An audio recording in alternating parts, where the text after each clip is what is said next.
ఒడిలో బంగారు చేప పడితే నీకంతటి ఊపా.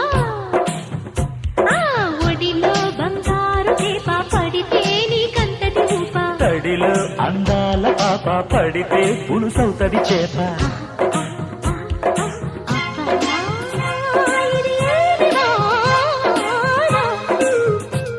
అబ్బబ్బా ఇది ఏమి వాన. కిటుకులు తెలిపిన చిటపట చినుకులు పిటపిటలాడిన పరువపు తడుకులు.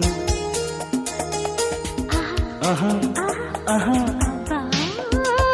ఇది ఏమి వాన. అబ్బబ్బా